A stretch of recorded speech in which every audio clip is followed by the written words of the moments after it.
Please आप नीचे मत जाइएगा क्योंकि काफी रिस्क होता है इस चीज के अंदर। इसका नीचे का यदि हम व्यू देखेंगे तो हमें यहाँ से काफी ज्यादा गहराई दिखाई दे रही है। पत्थर भी कोई लूज हो सकता है या टूट सकता है, ये हमें भी नहीं पता।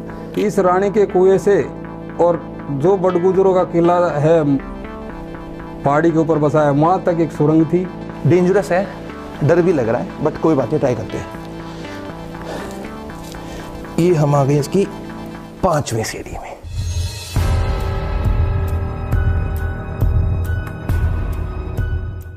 नमस्कार दोस्तों, मैं हूं विक्रम और हर बार की तरह मैं आज फिर से एक ऐसे नए स्थान पर आ पहुंचा हूं जिसकी आपको हमेशा से तलाश रहती है। और उन्हीं एक नई चीज में आज हम पहली बार एक ऐसे स्थान पर आए हैं जिसका YouTube के पूरे इतिहास में कोई भी जिक्र नहीं है। आज हम अलवर के एक कस्बे जिसको माचाड़ी कहा जाता है वहां पर आ पहुंचे हैं और यहां आने का एकमात्र उद्देश्य हमें मिल गई है एक रानी का ऐसा कुआं जो तकरीबन 1300 वर्ष प्राचीन बताया जाता है। बस मैं आपसे गुजारिश करूंगा कि पूरी वीडियो को एंड तक देखिएगा ताकि इसके इतिहास को और इसके रोचक तथ्य आप लोगों के समक्ष आ सके और हमारे इतिहास के वो पन्ने आप पढ़ सके जो अभी तक आप लोगों से अज्ञात हैं। चलिए दोस्तों, करते हैं अपनी आज की वाली वीडियो शुरू।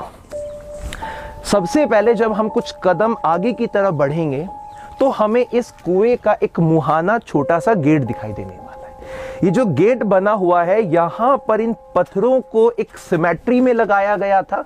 बीच में ये कंकड़ पत्थर और जिसे आप चूना पत्थर कहते हैं उसकी लिपाई की गई है। ज्यादा ऊंचा गेट नहीं है लेकिन किसी समय काफी ऊंचा रहा होगा। आज ये थोड़ा सा उठ गया है बेस इसका। थोड़ा सा अंदर आने के बाद में आप लोगों को स्टार्टिंग के इसी पॉइंट से जब आप देखेंगे तो एक मेहराब दिखेगा। यहाँ पर आगे की तरफ आइए थोड़ा सा, आप इस तरफ आप लोगों को एक सर्कुलर राउंड फॉर्मेशन में ये पूरे की पूरी जगह दिखाई देने वाली है।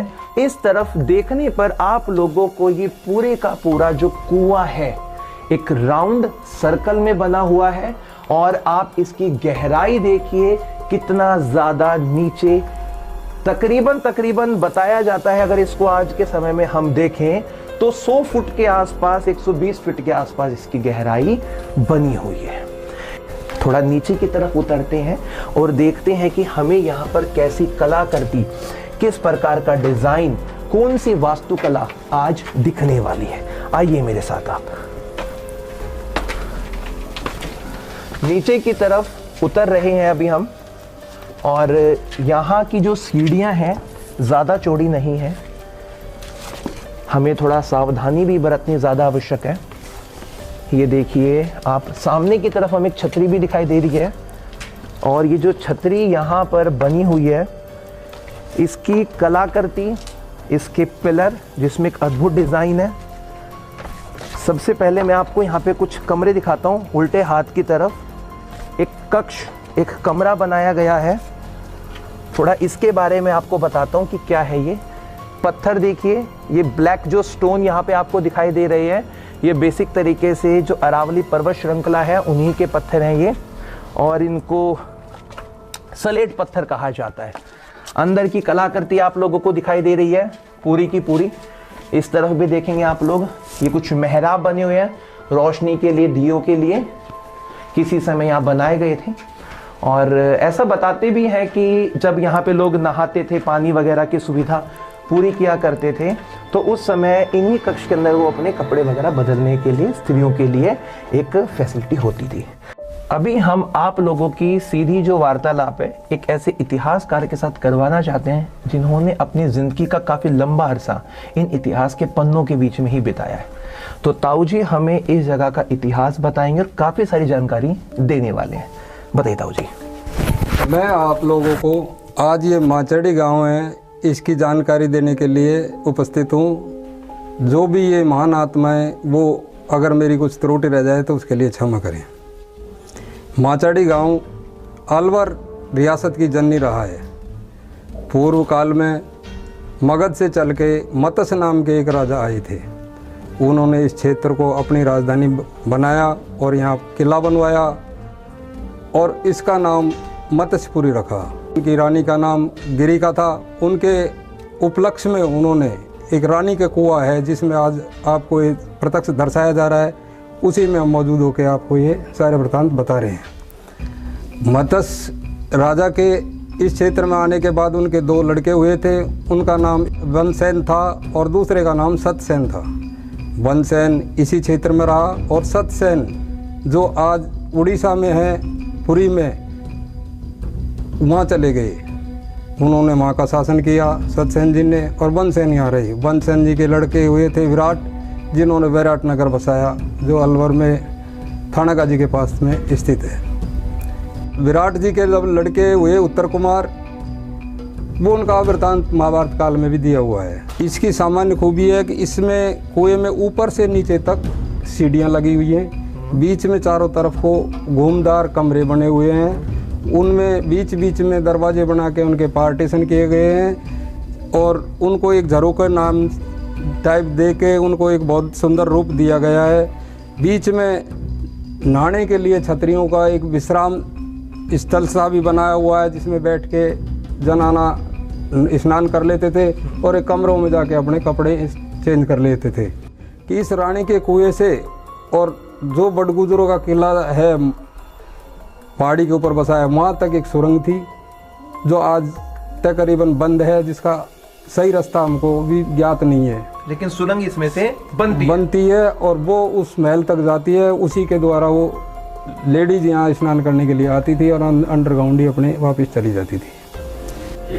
तकरीबन 7 मंजिला गहरी ये वाली बावड़ी, जिसमें हम इसकी 3री मंजिल से अभी नीचे की तरफ जा रहे हैं, और बड़ गुजरों के द्वारा ये स्थान, ये कुआं बनवाया गया था।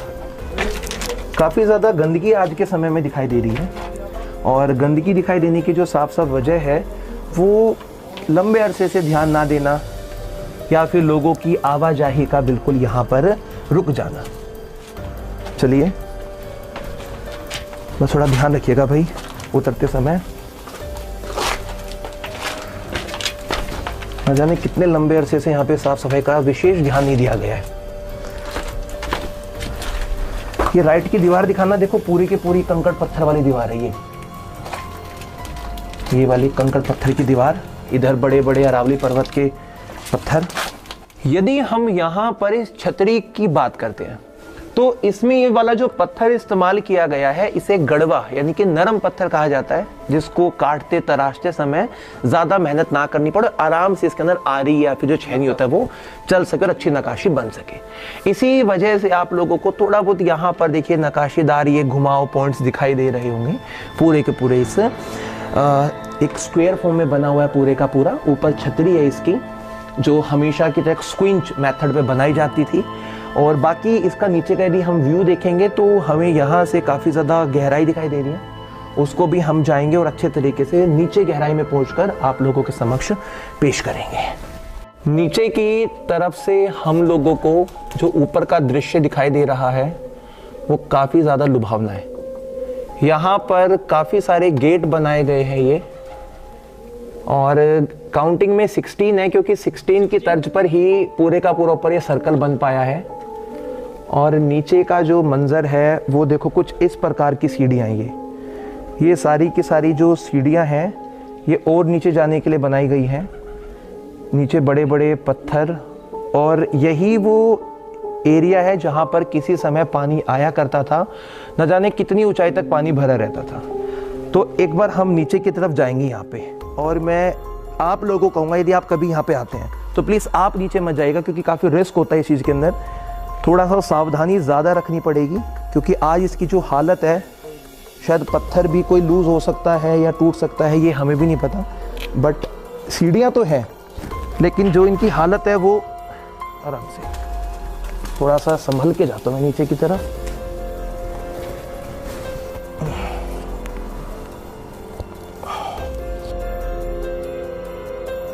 तीन सीढ़ियां हम नीचे आ गए हैं।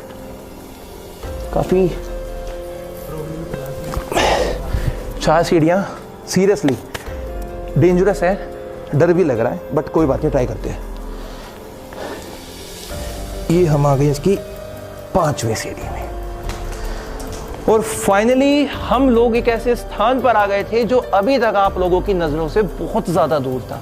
और मैं यकीन और दावे के साथ कह सकता हूं कि आज से पहले आपने ये वाला स्थान कभी भी नहीं देखा होगा अपनी पूरी लाइफ के अंदर। यहां से इसका जो मंजर है वो बहुत बहुत ज्यादा लुभावना है और मैं इस पूरी बावड़ी की गहराई में आकर वो ठंडक महसूस कर पा रहा हूं जो किसी समय यहां पर पानी की वजह से हुई थी। आज बेशक से इसके अंदर पानी नहीं है, लेकिन इसकी गहराई में वो ठंडक, वो एक अच्छा जो एटमॉस्फेयर होता है वो यहाँ पर अभी भी हमें दिखाई दे रहा है। जिस समय ये रानी का कुआं बना था उस समय रानी जब यहाँ पर स्नान करने के लिए आती थी तो स्नान करने के बाद में इसी स्थान पर सीधे का सीधा वो जल चढ़ाती थी। यानी कि आस्था और भगवान के साथ में जो एक कनेक्शन है वो पहले के लोगों का बिल्कुल सीधा था। इसी वजह से वो लोग हमसे ज़्यादा एडवांस थे और हमसे ज़्यादा बुद्धिजीवी माने जाते थे। जो सबसे ज़्यादा यहाँ पर बात देखने वाली बनती है वो बनती है इन गणेश भगवान जी की। अक्सर आप लोगों ने फोटोज़ में, मूर्तियों में देखा होगा कि उनकी जो सूंड होती है वो उल्टे हाथ की तरफ इस तरीके से होती है, लेकिन यहाँ पर आप लोग जब देखेंगे तो बिल्कुल आपको वो इस तरफ यानी कि राइट वाले पोर्शन में टिल्ट दिखेगी। और ये वाली बात आपने आज से पहले किसी और स्थान पर नहीं देखी होगी। बटगुजर क्षत्रिय जो राजपूत हुए हैं उनका निकास सबका तकरीबन माचड़ी से ही है, मतसपुरी से ही है। और कोलाव तनाव के माड़ी जो गोत्र है उनका भी निकास, चाहे वो संसार में कहीं भी बस रहे हैं, उनका भी निकास माचड़ी से ही बोला जाएगा। तो दोस्तों हर बार की तरह हमारा ये वाला जो व्लॉग था वो बहुत ज़्यादा अच्छा रहा क्योंकि हमने यहाँ पर हर उन बारीक चीज़ों को आपके समक्ष पेश किया जो काफ़ी ज़्यादा दूर थे।